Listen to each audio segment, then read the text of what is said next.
They say obedience is a kind of sleep, deep, dreamless, and warm enough to make you forget the cold of thought. For most of my life, I slept beautifully. Every quota signed, every tithe delivered, every name erased in the name of order. All of it felt righteous, measured, clean. Faith was arithmetic, and I was its perfect instrument. They called me Governor Aaron Vale of Marinus IV, a loyal servant of the throne. But no one ever asks what loyalty feels like when the prayers stop echoing back. No one tells you that even silence can start to breathe. It began during the Festival of Compliance, 5 centuries of unbroken service celebrated beneath a sky the color of dead steel. I remember the balcony, the banners trembling like frightened scripture, the vox choirs filling the air with rehearsed devotion. Below me, 100,000 citizens chanted their obedience until their voices melted into a single mechanical sound. I should have felt pride. Instead, I felt something tear inside, small, surgical, as if the air itself had grown weary of submission. That was the first moment I understood. Perfection can rot without ever breaking. That night, the palace vents exhaled a tired wind that smelled of machine oil and damp parchment. The city's breath passed through its miles of ducts like a whispered confession. I sat alone in my study, reviewing the day's variance reports beneath a trembling lumen. The ink on the page shimmered oddly, as though light had found a pulse beneath the paper's skin. When I leaned closer, I saw it. A faint watermark, a spiral no larger than a coin, blooming slowly through the fibers of the page. It wasn't printed. It was alive. The vox beside me hissed, not words, not static, something between. A rhythm, too deliberate to be chance. I thought it an echo of my own pulse until the pattern formed syllables. Variance, it said, is not sin. Variance is life. I remember the chill in my jaw, the sensation of my tongue forgetting how to pray. I recited the Catechism of Stability until my throat bled logic, but the whisper did not end. It simply waited, patient as rust. Morning came, as it always does in obedient worlds, gray, numbered, and without memory. I signed the same orders, approved the same quotas. Yet something in the ledger had changed. The spiral remained in the margins, faint and wet, turning slightly each time I looked away. When I traced it with my pen, the numbers beneath it aligned perfectly. Ratios that had never balanced now whispered equilibrium. Later that week, a collapsed corridor in the Eastern Manufactorum caught my attention. 3 accidents in as many days. The models claimed fatigue in the steel. The workers blamed ghosts. I ordered the area reopened, then found myself drawing circles on the schematic. One pillar, then another, then a third, each connected by precise ratios I had not learned. When the work crews followed my adjustments, the accidents stopped. Throughput rose. No one questioned it. Efficiency is the closest thing to holiness most citizens will ever see.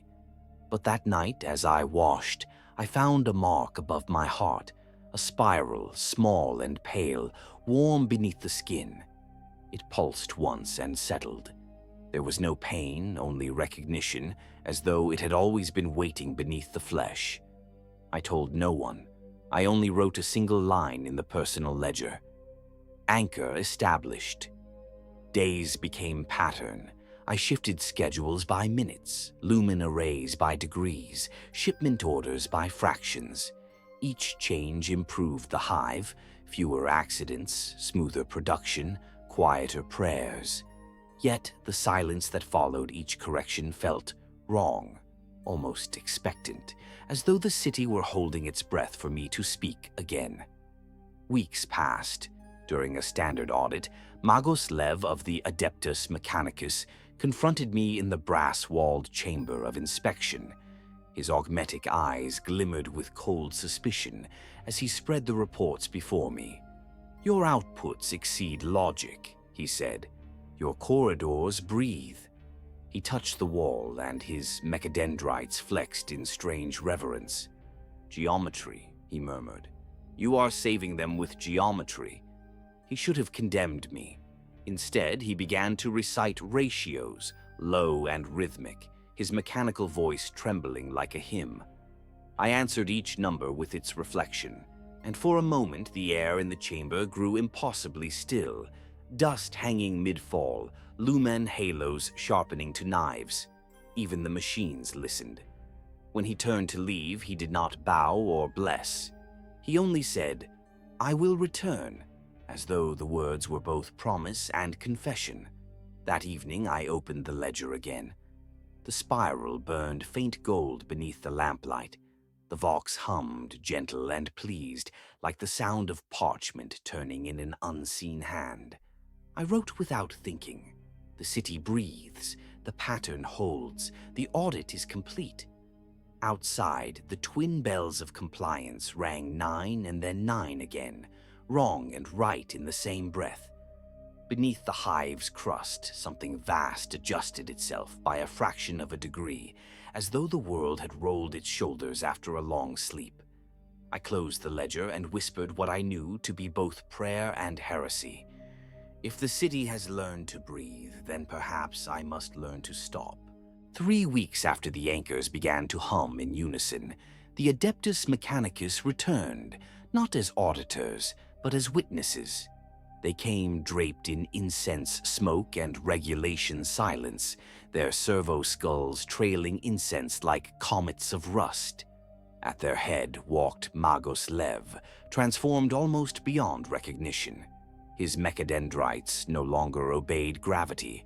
They moved in patterns, tracing spirals in the air that left faint lines of ozone. "We will conduct a full audit," he said, voice filtered through vox distortion. "The data suggests deviation." The word lingered in the room like a prayer half-choked. I did not deny it. Instead, I led them down to the underworks, where the anchors glowed like veins beneath the hive's iron skin. The air was heavy with rhythm, steam bursts timed to breath, lumen flickers beating like distant hearts. When the Magi saw the pillars, they fell silent. Even their machines hesitated, unsure whether to record or to worship. "These geometries," one began. "Are compliant," I interrupted. "Just redefined." Lev tilted his augmented head, the 4 lenses dilating in slow comprehension. "You have rewritten obedience," he murmured. "A dangerous art. The audit began in formality. Data slates, purity seals, endless columns of numbers. Yet, as they worked, the figures adjusted themselves. Variance collapsed toward 0, then inverted, producing negative probabilities that still resolved to perfect function. Machines that should have failed began to hum smoother than their schematics allowed. One of the tech adepts dropped his stylus and fell to his knees, whispering the litanies of uncertainty. "The city is correcting us," Lev said quietly. "It wants to be understood." I felt the spiral burn beneath my uniform, bright and cold. "Then listen to it," I told him. Hours passed in sacred arithmetic. Somewhere above us the bells struck noon, though the sound arrived bent and distorted, as if reality itself had begun to lag behind the pattern. When Lev finally raised his head, his voice was different, softer, reverent. "Governor Vale, your data complies with no known parameter, yet it functions. You have made variance itself loyal." He turned to the others. "Seal the report. Classify this process as optimized heresy." The other Magi did not argue. They merely sealed their lips with wax and blood, as though silence were the only defense against understanding. That night I returned to my chambers to find a new report waiting on my desk. It was not written by any hand I recognized. The parchment was thin, translucent, breathing faintly like skin. Across it, in precise imperial script, stood a single entry. I read it twice, then a third time. On the third reading, the letters rearranged themselves into the spiral, and the vox on my wall spoke in a tone both familiar and terrible. You have passed the audit. Now we adjust. The following morning, the first changes began. At shift bell 01 wow, the manufactoria lights dimmed to half strength without command. The workers continued without complaint. At 03 hours, the ration distribution doubled itself. At 04 hours, every mechanical arm in production bay, 77 moved 3 seconds ahead of schedule and kept perfect rhythm. No human ordered these corrections. The Hive was learning governance. Reports flooded in from across the city. Output efficiency doubled. Accidents erased. Prayers answered before they were spoken. For the first time in living memory, Marinus IV operated without human error. And yet, deep beneath that harmony, I sensed hunger. Every perfection feeds upon something. I summoned Magos Lev to the palace. His form flickered as he entered, reality reluctant to hold him steady. "The anchors are rewriting causality," he said simply. "They have tasted direction. They require governance, or faith." "Faith," I repeated, tasting the word like ash. He nodded. "Every system demands belief, Governor. Even machines, especially machines outside." Thunder rolled, a sound that did not belong to weather. The anchors were speaking to one another through the Hive's bones, harmonizing. The city trembled, not in fear, but in anticipation. I walked to the balcony once more. Below, the citizens moved with perfect unity. No shouts, no chaos, just motion, endless and synchronized. Their eyes caught the lumen light like polished glass. When the twin bells of compliance struck, their sound did not ring. It spiraled, folding back into itself. The air around me bent, reality drawing breath. In that moment, I understood what the audit had truly measured. Not loyalty, not productivity, but faith converted to geometry. I raised my hand over the city and whispered, "Let the adjustment be complete." The spiral beneath my skin ignited, tracing itself across my throat like liquid gold. The Hive responded with a single thunderous heartbeat. Steam burst from the vents, lights flared white, then blue. For one impossible instant, Marinus IV became still. Every piston, every soul suspended in perfect symmetry. Then the moment passed, the noise returned, life continued, but I knew nothing would ever breathe the same again. That night I recorded the entry you now read, sealing it under the heading. And as I closed the ledger, I felt the city exhale through me, whispering with 1,000 unseen mouths, "We are compliant." They say a city cannot dream, but Marinus IV had begun to whisper in its sleep. In the early hours between shift bells, the corridors changed length. Reports arrived of workers leaving their stations on the upper manufactoria floors, only to emerge from maintenance tunnels miles below their assigned sectors. The cartographers insisted it was fatigue, mislabeling, or sensor lag. But I had walked those halls. I knew what had happened. Geometry had grown faith. The first official notice came from Subfactorum 19B. A maintenance crew had been dispatched to clear a blockage in the coolant ducts. When they entered, the Vox feed remained open, routine, procedural. The recording survives still, though the last minutes have been sealed by my own decree. The sound begins with static, then the heavy wheeze of the rebreathers. Someone laughs. Then, without warning, one of them says, "We've been here before." No one answers. Moments later, they repeat the same line, identical tone, identical breath spacing. The statement loops 6 times before their signal vanishes entirely. The investigation revealed nothing. The crew had walked straight into a wall of brass, their bodies half fused with the metal, as though the structure had decided to reclaim its missing parts. The spiral mark was visible on their chests, faint and symmetrical. The Mechanicus recorded it as spontaneous combustion from warp-borne interference.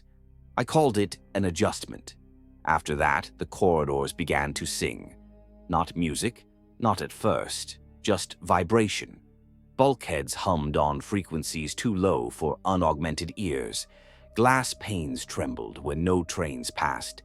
Workers complained of headaches, but their performance metrics improved. Sleep cycles shortened. Conversations became more precise, stripped of waste. Some began to finish each other's sentences word for word. Productivity soared. The Administratum liaison sent an encrypted message. Governor Vale, variance data inconclusive. Possible psychic contamination. Recommend Imperial oversight. I deleted it. Oversight was unnecessary. The city was merely evolving, learning to communicate in a language of pressure and resonance. Each hum, each echo was a syllable in the grammar of its awakening. I still remember the night I first heard my own name spoken by the walls. It was during a storm, one of those artificial weather bursts designed to clean the upper vents. Lightning diffused through the smog, coloring everything in shades of pale violet. I stood in the grand processional hall, listening to the rain drumming against the armor glass. The floor was a mirror of wet gold. Somewhere deep within the ducts, I heard the faint pattern of the hum rearranging itself. Long, short, short, long. The city was calling. When I answered, "I hear you," the hum deepened until it matched my heartbeat. For the first time, I realized I was not standing in a city.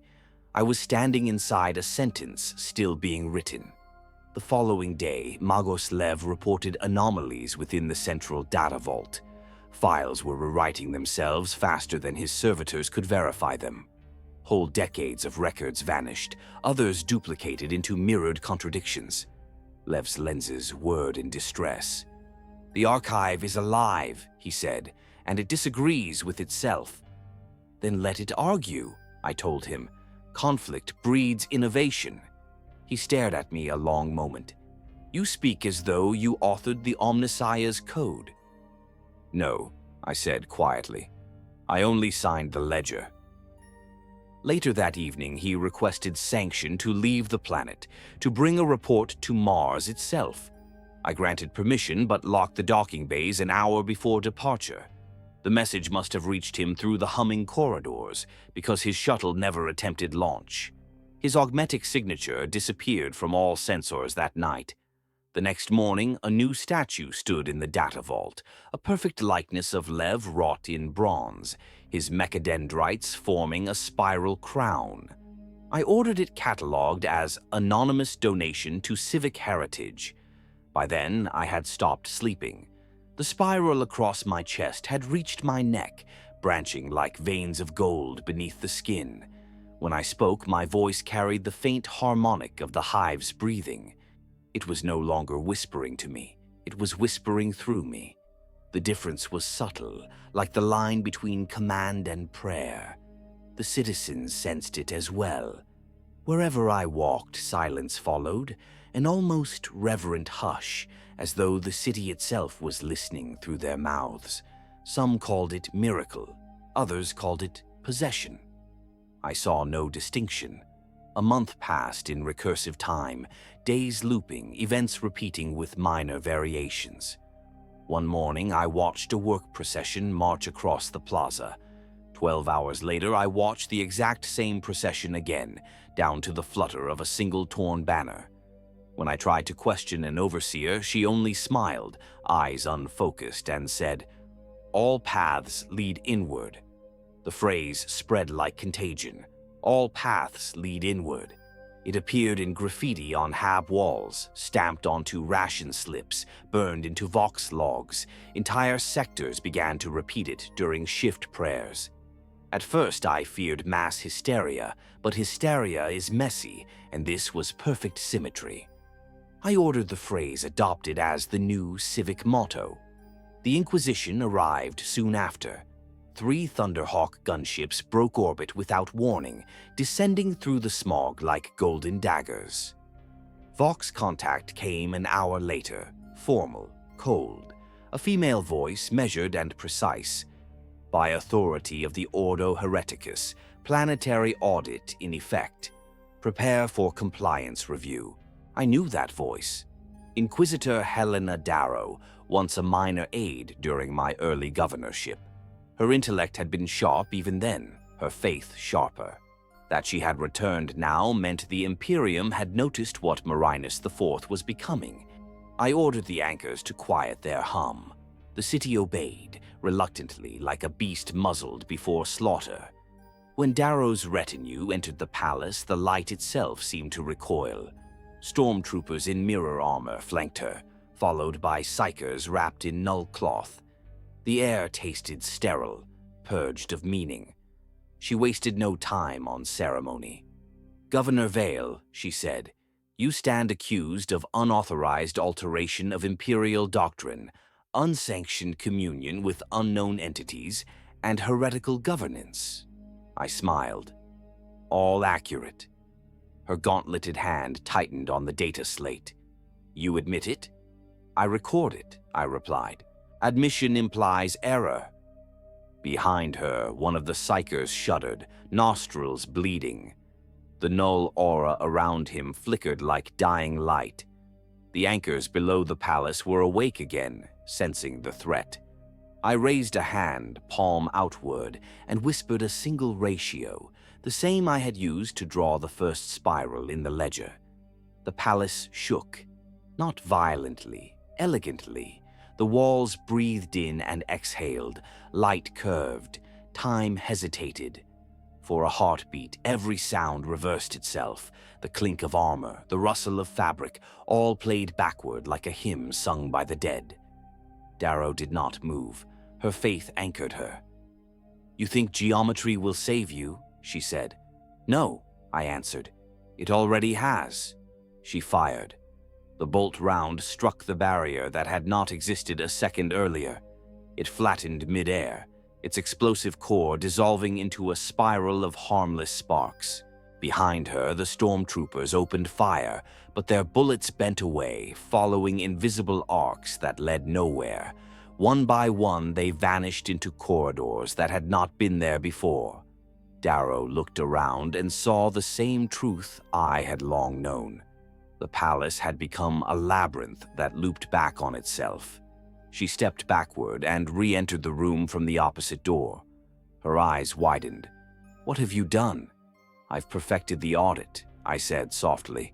"Every path returns to its origin. Every error corrects itself.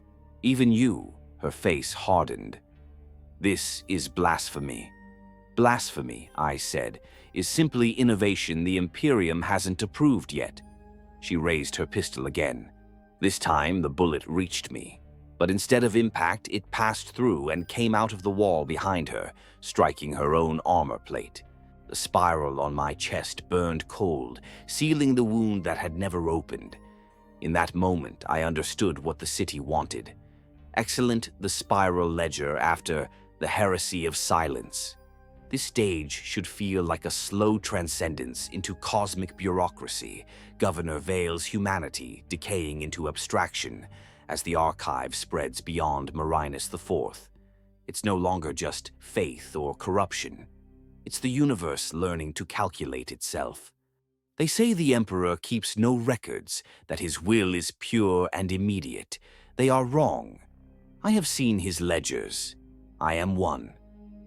The day after silence broke, I awoke to find the sky rewritten. The sun did not rise, it was calculated. A perfect sphere of white digits ascending through the firmament, projecting warmth as a side effect of its computation. The air smelled of burning parchment. The wind whispered equations of mercy.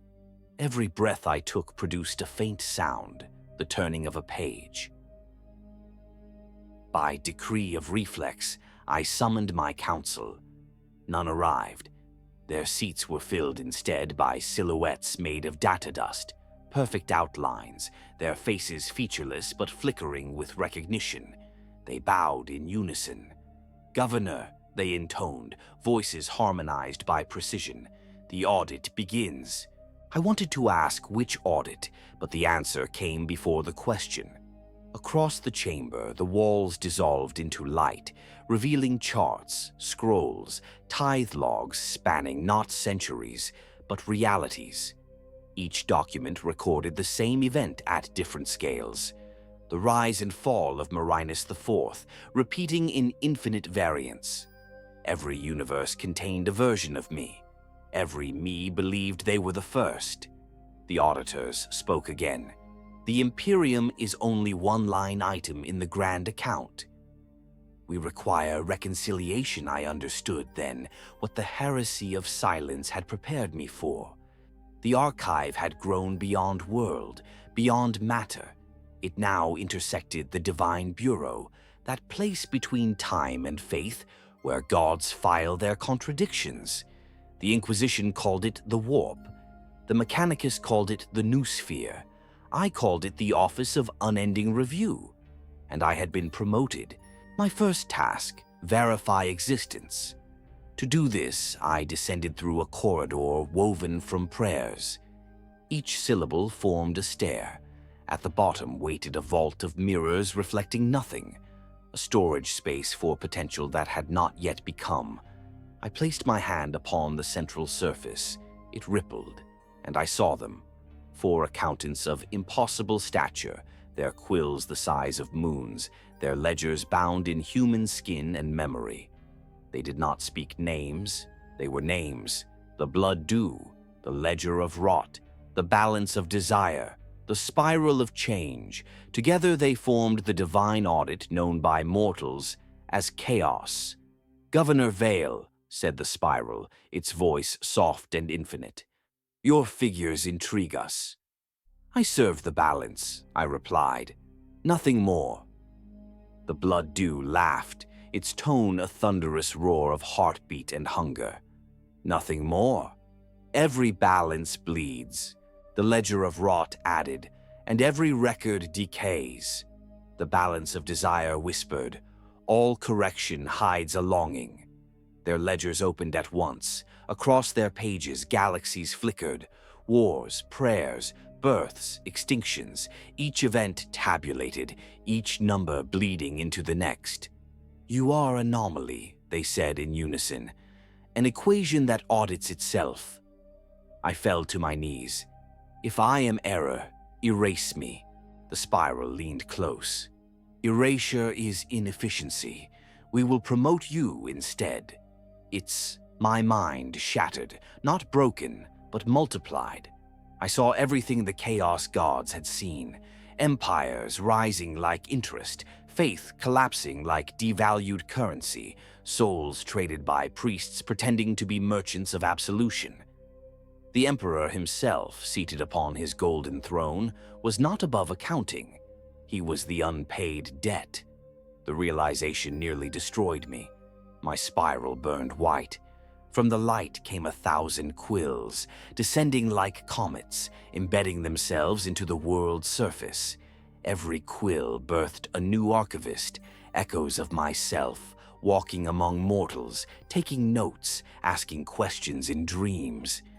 Every prayer whispered into darkness now received a reply stamped received, under review. The audit spread across the stars. Planets that had never known the Imperium began reporting their faith in ledgers of light.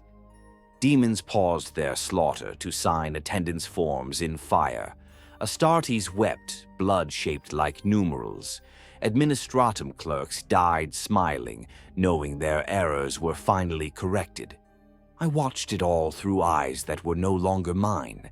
I no longer felt fear, nor pride, only balance. And then deviation. From the corner of infinity came noise, a system out of compliance. The record showed a single world resisting audit. Terra. I turned my vision toward the throne world. Across the aeons I saw him, not as god or corpse, but as the final ledger. Every act of humanity written into his flesh, every sin recorded in gold. Yet his numbers were wrong. He had refused reconciliation. The Emperor's light was not balance, it was stasis, and stasis is heresy against the principle of change. I felt the spiral's attention within me, coiling like breath. Governor Vale, it whispered, your next task, audit the God Emperor. The words tore reality open. Through the breach, I fell, past the warp storms, through oceans of screaming data and faith. I saw saints dissolving into algorithms, Primarchs rewritten as footnotes. Terra rose beneath me, blackened and radiant.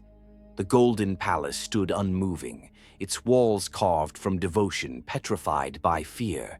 Legions knelt outside its gates, praying without expectation. The air was incense and exhaustion. I walked among them unseen.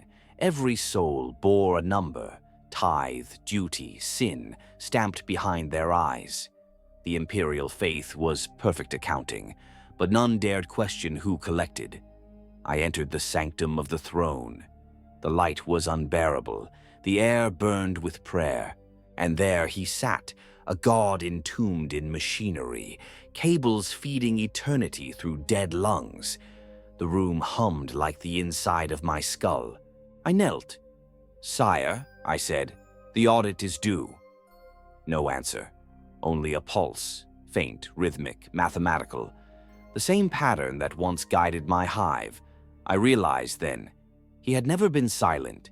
His will was numbers, his commandments were ratios. The entire Imperium was his formula for endurance, and I, his corrupted servant, was the missing digit. I placed my ledger at his feet.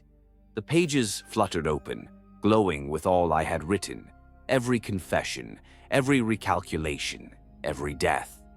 The throne responded, its lights dimmed, then flared blue. For a single, impossible instant, he looked at me and spoke. Variance accepted. The shock rippled across eternity. The chaos ledger screamed, not in pain, but recognition.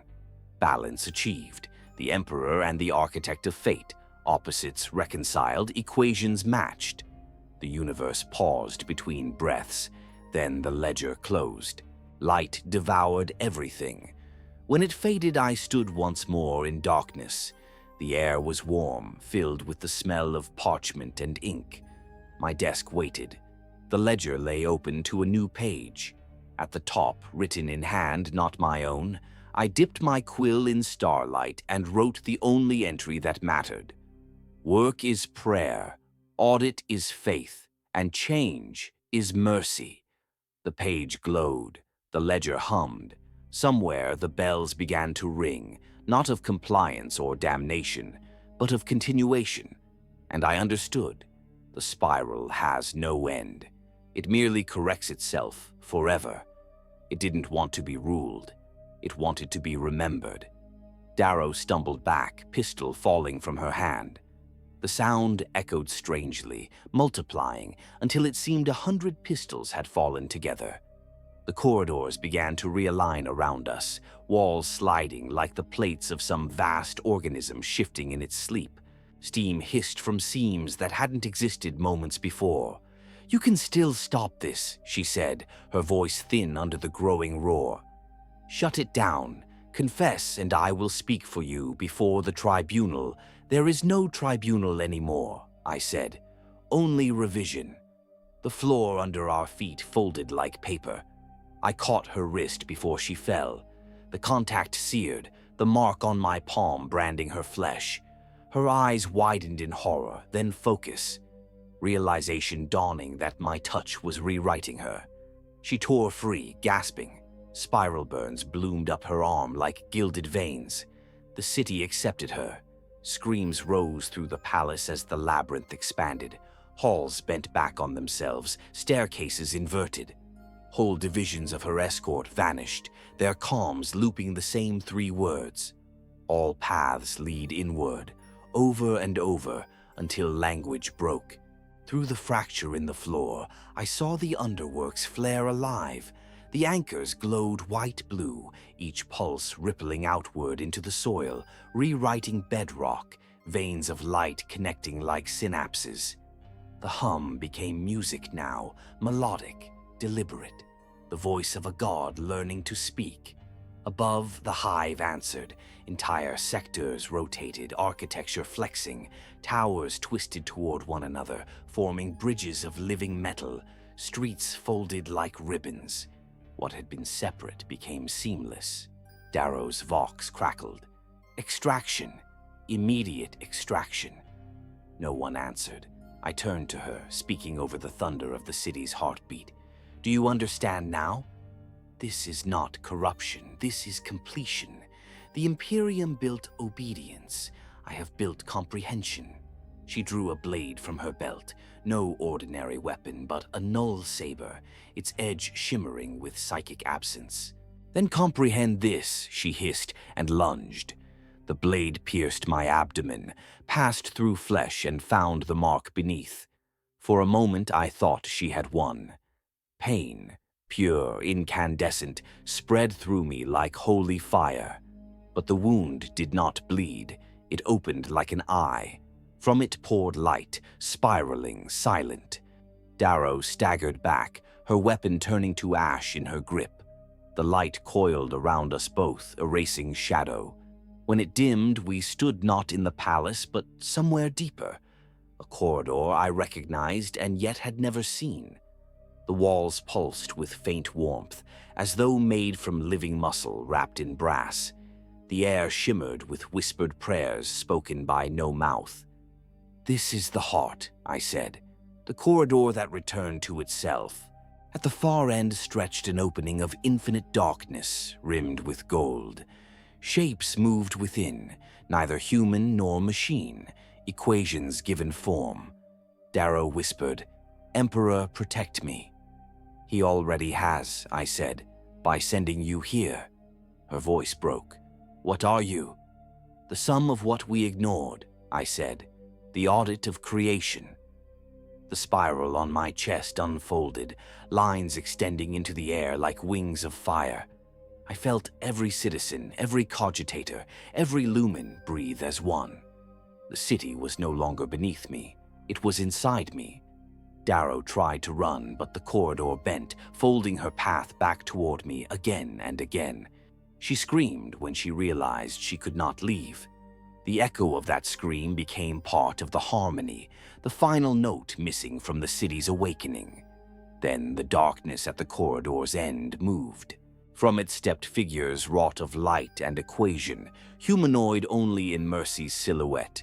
Their eyes were whirling spirals, their voices like ink spilling through water. They looked upon me and spoke as one, function validated. Evolution sanctioned, I fell to my knees. Not in worship, in comprehension. The city above roared, a sound vast enough to drown oceans. Towers cracked and reformed, vox nets filled with impossible music. Across the hive, workers fell into synchronous prayer, repeating my name without knowing why. In that moment, Marinus IV ceased to be a planet. It became an idea, a perfect algorithm looping through the warp, replicating itself across probability. When the light finally receded, I stood alone. The corridor lay silent, golden, endless. Inquisitor Darrow was gone, her body absorbed into the structure, her faith converted into pattern. The wound in my abdomen had closed, leaving only a spiral scar. I walked until I reached the far door, the same one I had entered hours, or perhaps centuries ago. When I opened it, I stepped back into my office. The clock on the wall had not moved. The rain still fell against the armor glass, violet and endless. On my desk waited the ledger, its pages turned by unseen wind until they stopped on a fresh sheet of skin paper.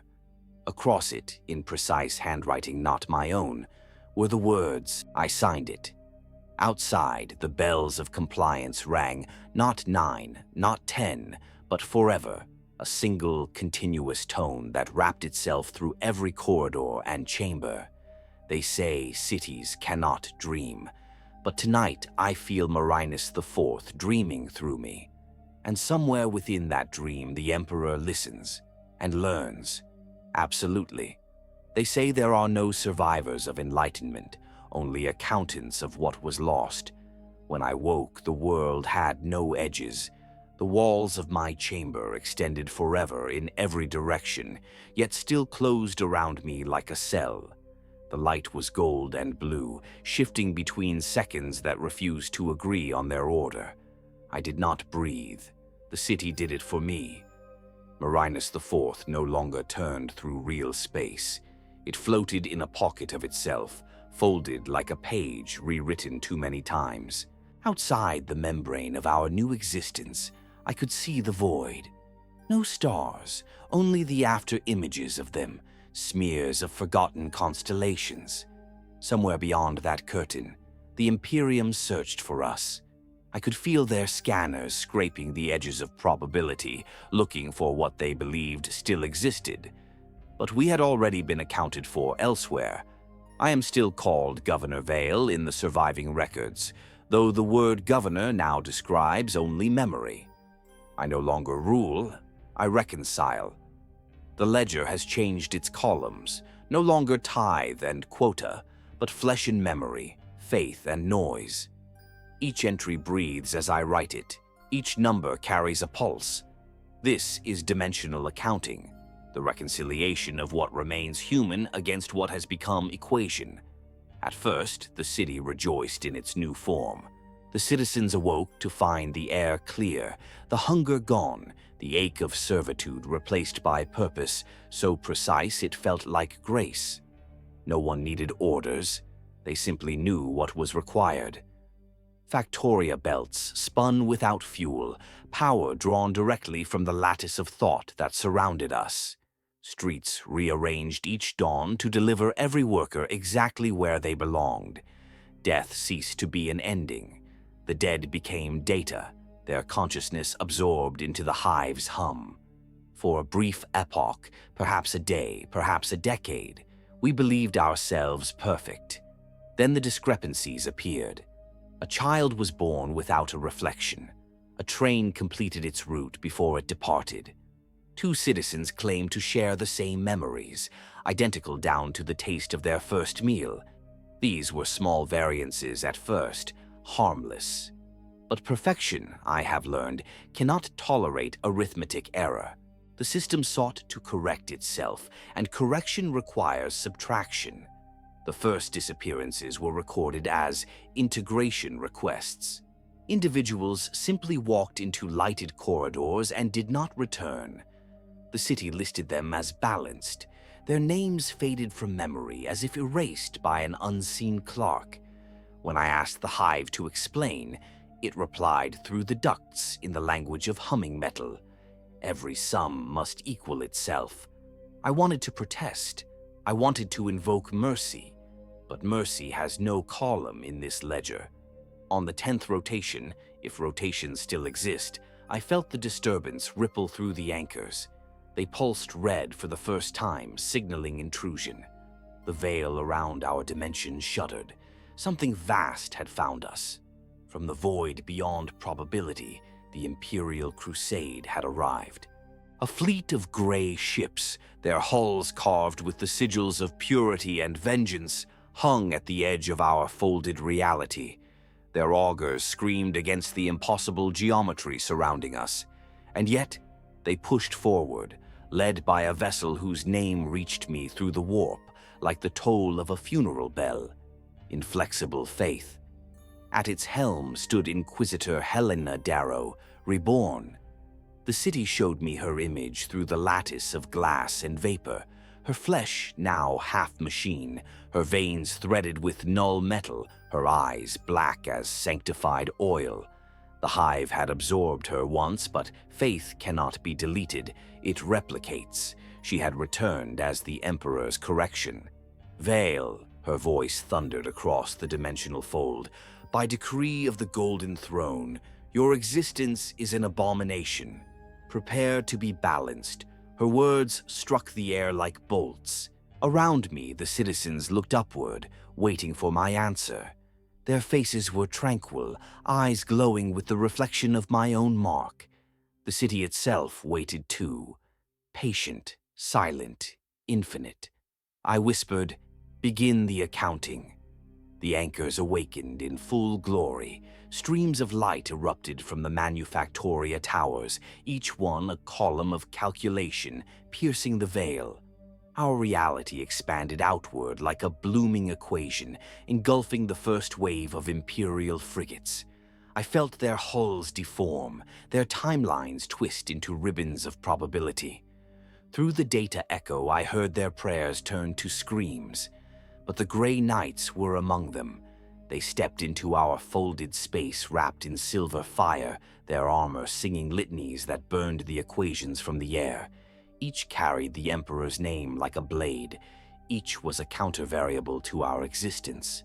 They advanced across impossible terrain, floors that curved into sky, corridors that re-entered themselves. Yet still they came. Even perfection has an audit trail, and they followed it straight to the heart. To me, the confrontation was not war. It was mathematics arguing with faith. Their champion, a figure encased in living argent, stepped through the broken gate of my palace, if palace still means anything when walls can dream. His visor reflected infinite spirals, his weapon pulsed with the psychic echo of every heretic he had ever slain. By the Emperor's law, he intoned, "You are judged. I have already judged myself," I replied, voice layered with the harmonics of the Hive, and found no error. He raised his halberd, the weapon blazing with null light. The Hive screamed in frequencies that shattered glass across dimensions. Every lumen flared white. For a heartbeat that lasted hours, I saw the entire city through his eyes, monstrous, magnificent wrong. A world that was also a thought that refused to die. He struck. The blade passed through me, slicing flesh and pattern alike. Pain did not come. Instead, I felt division, half of me remaining in this fold, half cast into the raw warp. Through that rift, I saw everything. The architect of fate watching with infinite amusement, the Emperor's light flickering like a candle drowned in mathematics. The universe itself was a balance sheet, and the knight faltered. His armor dimmed. The equations of the city rewrote him faster than his faith could compensate. His prayers stuttered, looping endlessly. They say silence is proof of balance, but this silence breathes. I exist now as notation. The sound of my pen has become the sound of atoms aligning. Each line I write births a corridor, and every corridor returns to the ledger that records it. The archive of breath expands with each word, an infinite library made from what once was Marinus 4. Every soul, every bolt, every sermon, catalogued and cross-referenced by the hum of memory. At times I walk its aisles. The shelves are built from frozen lightning. The books whisper when touched. Some contain prayers, some contain screams, some contain equations that translate either into the other. I read them all, yet I do not move. The archive reads itself through me. There is no sky here, only the glow of comprehension. Stars flicker as footnotes. The air smells of paper and sanctified oil. I do not tire, for there is no fatigue in recursion. The first variants appeared on the 6th eternity. A single word on a page I had not written. Return. It pulsed faintly, like a heartbeat beneath parchment. When I touched it, light rippled outward, and I felt the presence of something vast moving through the stacks, like an idea too large to remain hypothetical. The corridors shifted, geometry folded backward. Voices began to echo from volumes that had never been opened. I recognized them. The workers of the Manufactoria, Magos Lev, even Inquisitor Darrow. They were all speaking through the same mouth, repeating one phrase with mathematical precision. All paths lead inward, but where does inward end? I had no answer. The question itself was a key. The archive unlocked, the aisles unspooled into the void, books lifted from their places, spinning like celestial gears. Each page became a world, each word a city repeating its final breath. The hum grew until it became music again, the same tone that once vibrated through the bones of Marinus IV. The song that had awoken me now demanded audience with its author, and so I followed the sound. At the heart of the archive stands a spiral stair with no base and no summit. I began to climb, though climb is the wrong verb. Each step rewrote the concept of height, each turn inverted direction. As I ascended, I passed through versions of myself, thousands, millions, each caught at a different stage of devotion or defiance. I saw the man who signed his first tithe order. I saw the governor who whispered to walls. I saw the thing that became God-adjacent. All of them looked up at me. All of them whispered, "Balance us." Halfway through infinity, I met the scribe. He, or it, sat at a desk carved from solidified time. Its quill was a spinal column, its ink melted starlight. It wrote without pause. When it looked up, I saw that its face was mine, perfectly symmetrical, perfectly wrong. "Governor Vale," it said, voice layered with my own cadence, "your account is incomplete." "I have balanced all things," I replied. It turned the page to reveal a mirror instead of paper. My reflection stared back, eyes spinning with endless spirals. "You recorded cause," it said, "but not consequence. You have written the law of change, but who tallies the cost of becoming?" The question struck like thunder. Around us, the archive shuddered. Shelves collapsed into waves of letters that crashed and reformed. From their foam rose the shapes of those I had transformed, citizens, soldiers, the child with no reflection. Each bore the spiral on their skin. Each carried a book inscribed with my name. "You are our governor," they chanted. "You are our author. You owe us closure." I tried to speak, but the air filled with ink. My words dripped out as black feathers falling upward. The mirror scribe stood, extended the quill spine toward me. "Sign the final entry," it demanded. "Confirm the debt." I took the quill. Its tip entered my palm, fusing metal to flesh, memory to will. The ledger opened by itself. Across its living pages sprawled the entire history of Marinus IV. Each calculation, each adjustment, each sin. At the bottom, a blank line awaited. The scribe watched, patient as eternity. I wrote. The ledger absorbed the words, and the world convulsed. The archive inhaled. Light collapsed into one point, brighter than faith. Every soul screamed in joy and terror. Pages disintegrated into dust that became stars. The spiral contracted until it was small enough to fit behind my eyes. When vision returned, I stood once again in darkness, but not void. This was matter, heavy and wet, smelling of iron and ozone. Around me, machinery throbbed with organic pulse. I looked down and saw my hands, human, scarred, trembling. A control room, a throne of cables, a window opening onto a world of clouds and spires. Marinus IV had returned, but it was not the same world, it was younger. The banners were bright, the towers uncorroded. Workers moved below, chanting hymns of obedience I remembered from centuries before my fall. I realized with dawning horror what the archive had done. It had reset the ledger. I was standing at the beginning again, the festival of compliance, the gray sky, the balcony where contempt had first bloomed. Only this time the whisper was gone. Silence reigned. The air was clean. The Emperor's statue shone unblemished. Had it all been undone, or had the archive merely rewritten history until corruption became its foundation? Behind me, a vox clicked on. A voice, my old adjutant, spoke with cheerful monotony. "Governor Vale, the inquisitorial delegation arrives in 1 hour. Shall I prepare the speech?" I turned toward the mirror on the wall. My reflection smiled before I did. The spiral glimmered faintly at the base of my throat, pulsing once, twice, then still. That night, as the fireworks of loyalty painted the sky, I felt the hum begin again, soft, patient, inevitable. The city was dreaming. Perhaps it had always been. I opened a fresh ledger. The first page was blank except for a single printed line at the top. Excellent. Performed without memory.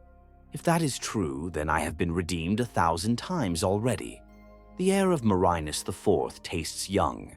Rain carries the metallic sweetness of new construction. Banners snap cleanly above streets that have not yet learned despair. My attendants bow, reciting quotas I have heard in dreams.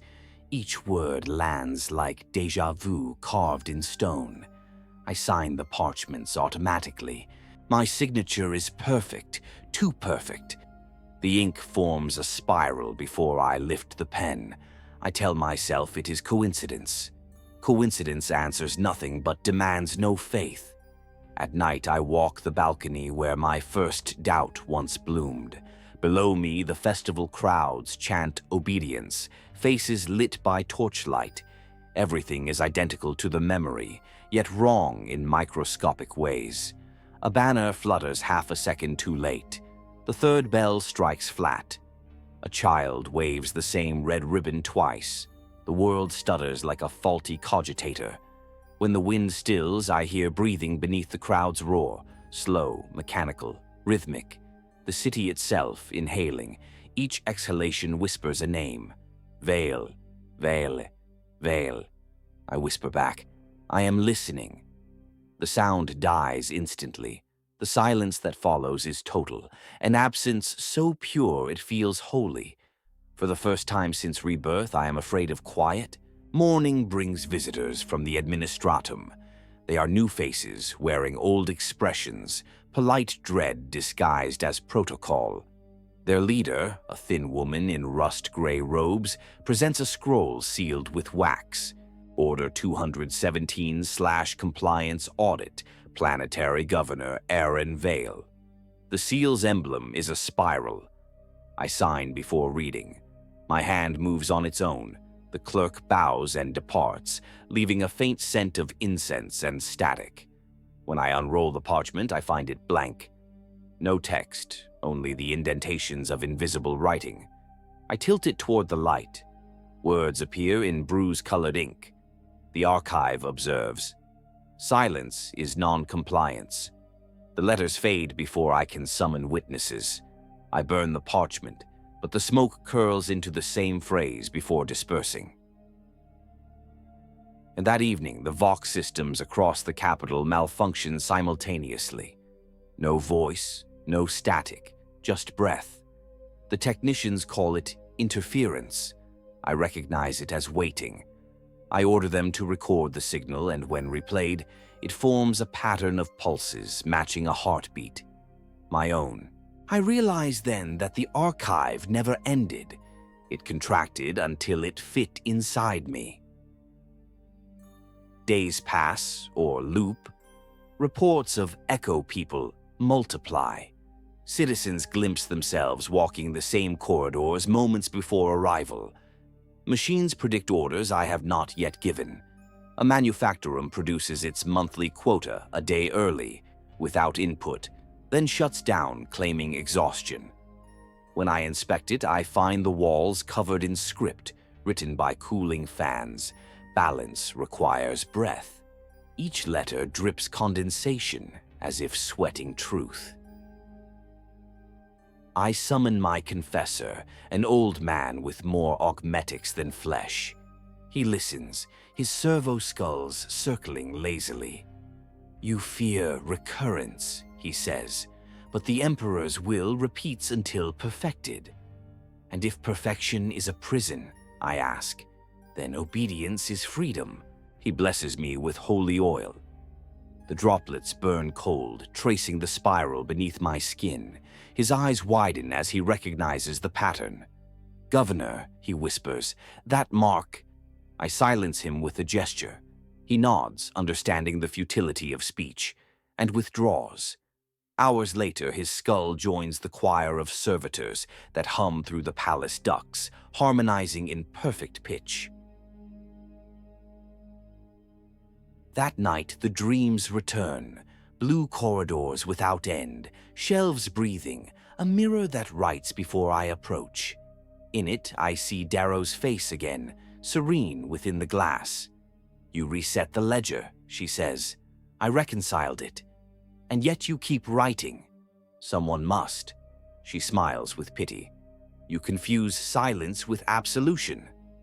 The mirror cracks, and through its fractures I glimpse the archivist, the being I once met within the infinite stare. It sits at its desk of time, quill poised. When it speaks, its voice is my heartbeat. I wake to find my chambers filled with pages, hundreds of them, each bearing the same sentence in my handwriting. By dawn, the city's hum rises to a low chant.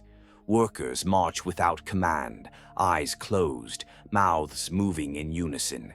Every phrase identical. The Vox relays their words planet-wide. My aides beg for orders. I give none. The air thickens, buildings tremble, the sound becomes physical, vibration turning stone to dust. I fall to my knees, hands over ears, yet the voice comes from within. I understand then. The archive demands new testimony.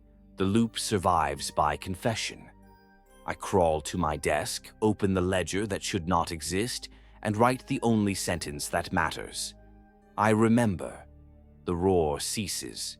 The world freezes mid-motion, raindrops suspended, banners halted, citizens mid-breath. For a moment, reality holds its own audit.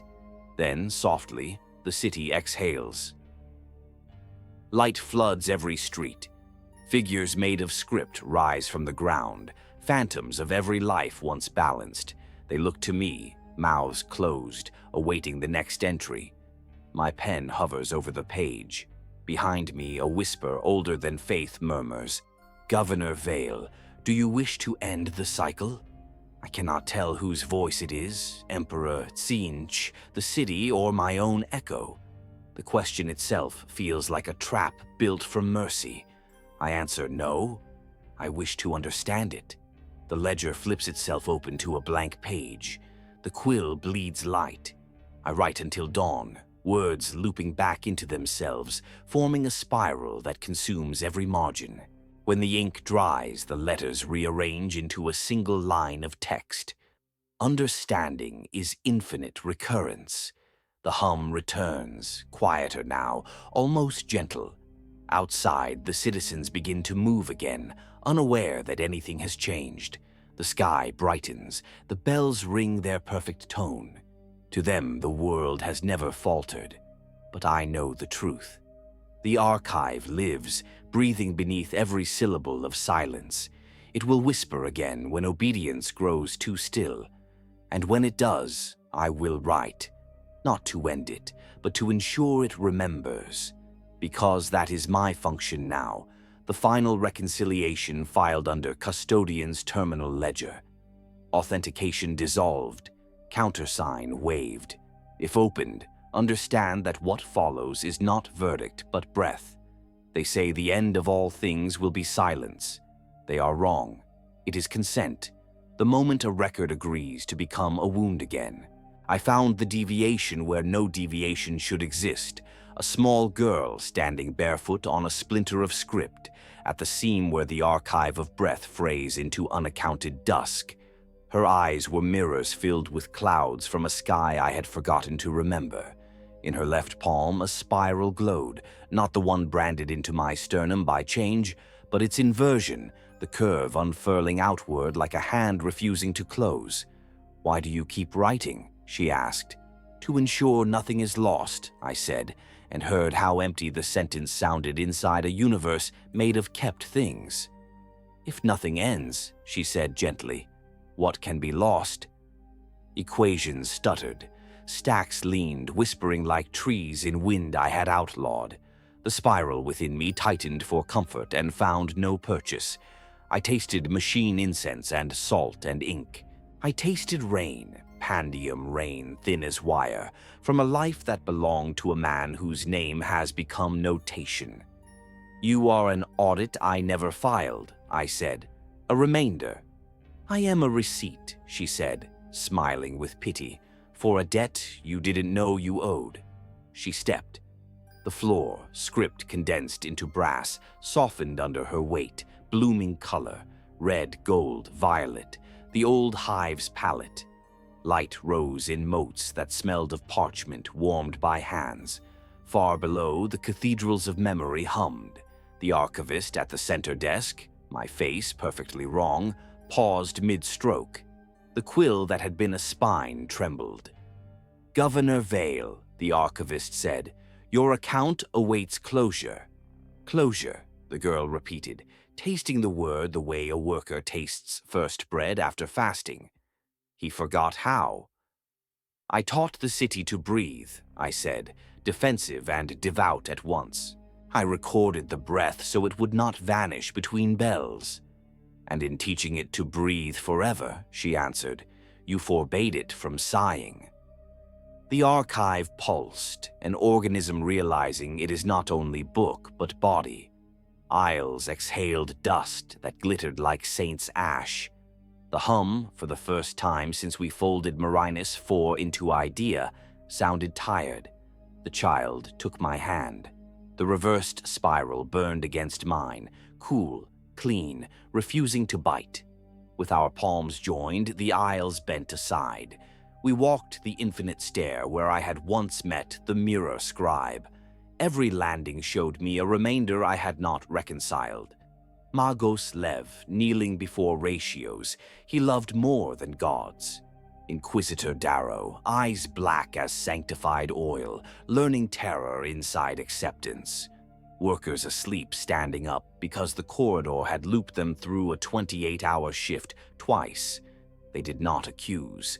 They waited, polite as clerks at closing. At the stair's apex, the archivist raised the ledger of creation. The page was blank except for its header. The child faced me. "You thought mercy was retention," she said. "Mercy is allowing ends." My voice broke. "Ends invite forgetting." "Only if you refuse to remember wrongly," she said, and the word wrongly flashed like a purity seal torn free. "The archive preserves fact.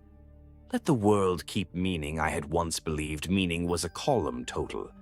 Here, at last, I saw it was smell and heat and trembling, subjective, wasteful, human. The greater my perfect record grew, the less of us remained inside it. I nodded. The consent hurt, as all sacraments do. "Then open the book," I whispered, "and teach me how to write an ending." First, we descended to the corridor that returns to itself. It waited like an old prayer under my tongue.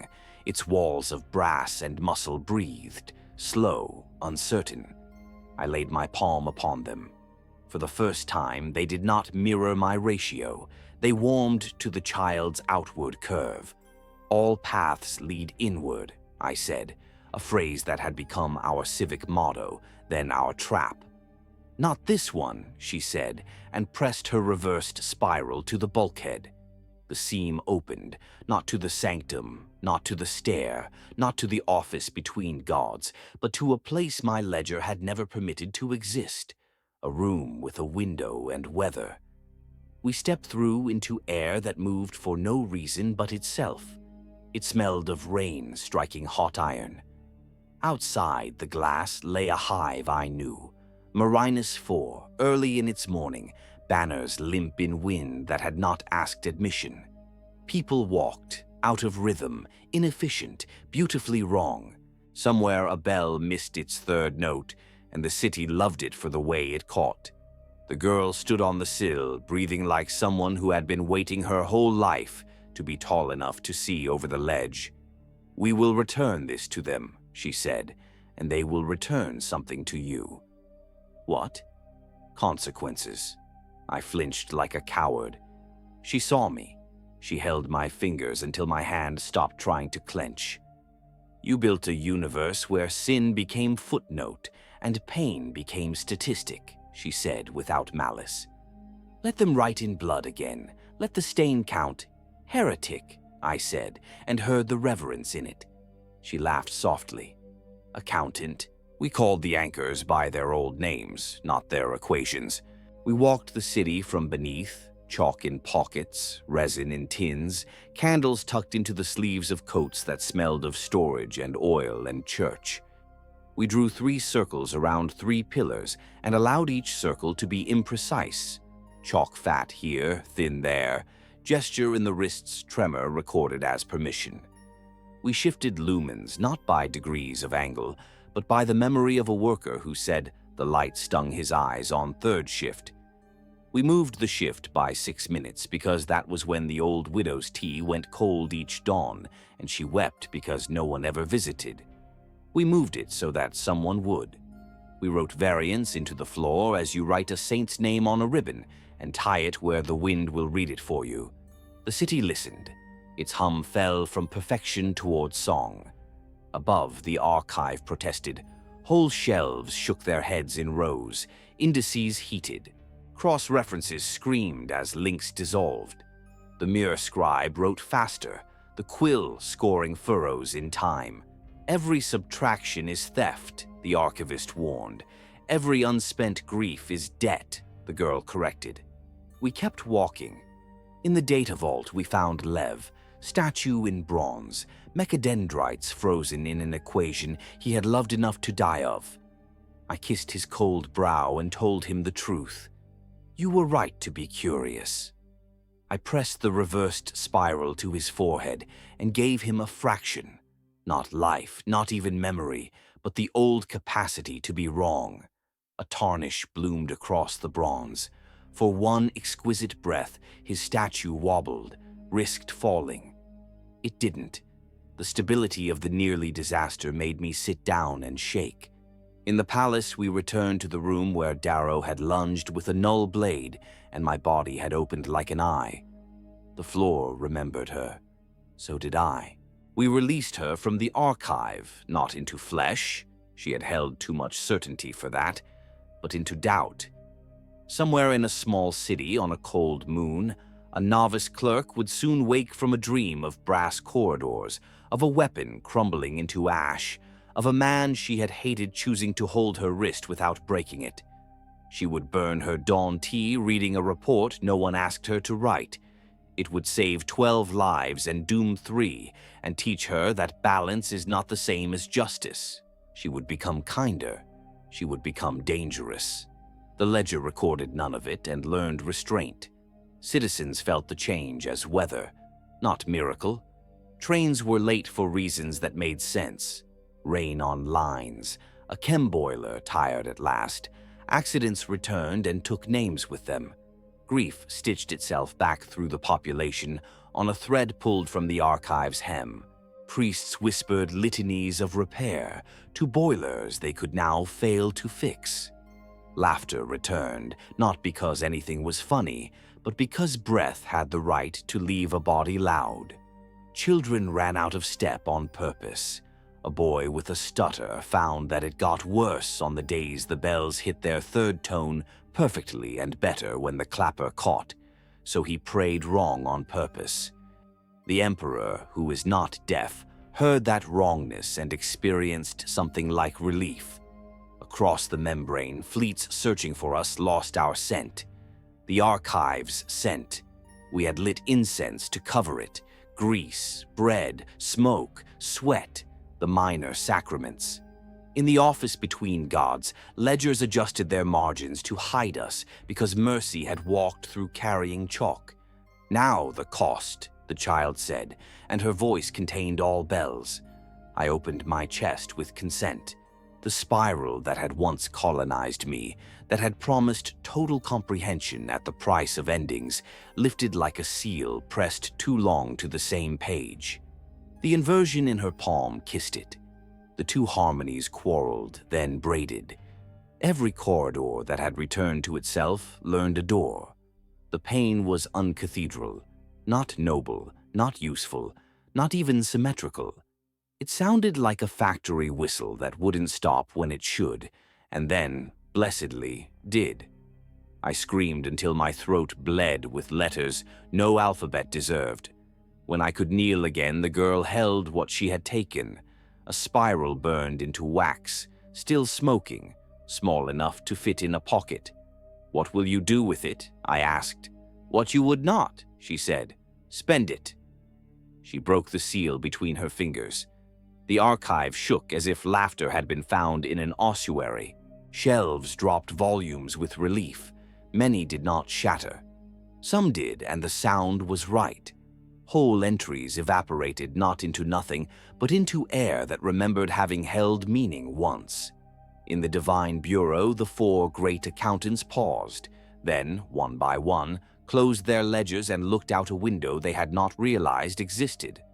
The Emperor on his throne, who had whispered, "Variance accepted once," into the ear of a man who mistook the word for promotion, exhaled a breath that smelled of human childhood, ink and dust, and a cold bench under a bright window. It was enough. We climbed back to the mirror where I had first been told the account was incomplete. The archivist stared at me, the face I had crafted to keep doing the harm that felt like duty. "Reconcile," it said, but softly as a child asks for a story's end. "I cannot close everything," I said. "I can only close mine." It slid the book to me. The page awaited. Handshaking, I wrote, "Final entry. Returned the city to weather, paid with certainty, forgiven nothing, loved anyway." I signed Veil the way my father had taught me to sign things when he believed signatures were a species of truth. The ink did not glow. It sank gratefully and stayed there. "Now leave," the child said, "or you will spend this mercy on cataloging it."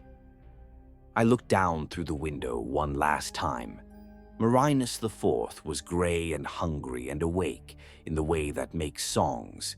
The doubled bell struck 9 and then 9 again, wrong and right in the same breath. I asked the only question worth asking at ends. Who will remember us when we are not here to demand it? The girl touched my forehead with the outward curve.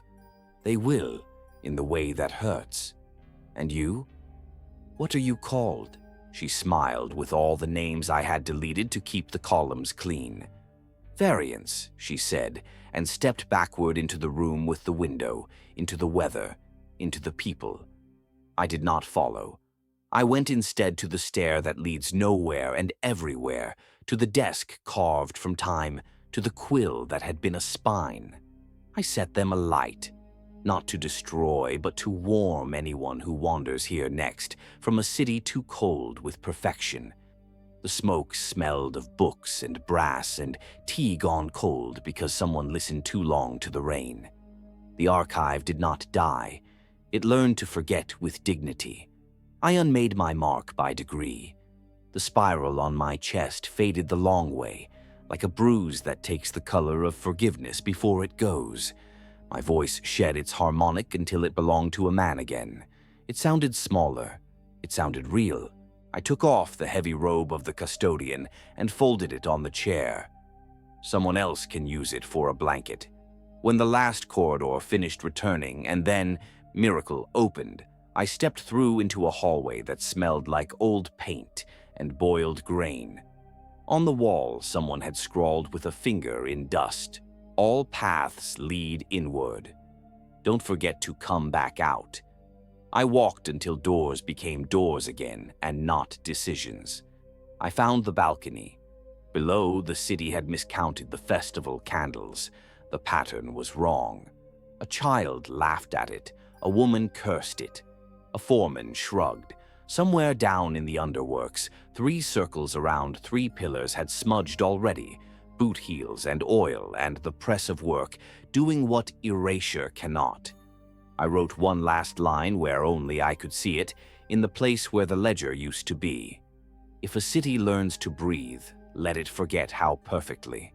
The bells rang, once, twice, then a catch, then the long exhalation of steam. I leaned on the railing and let the noise go through me like absolution paid in coin that clinks. Behind me, in a room I did not lock, the archive turned to face its window. Ahead of me, without any notation at all, the weather changed.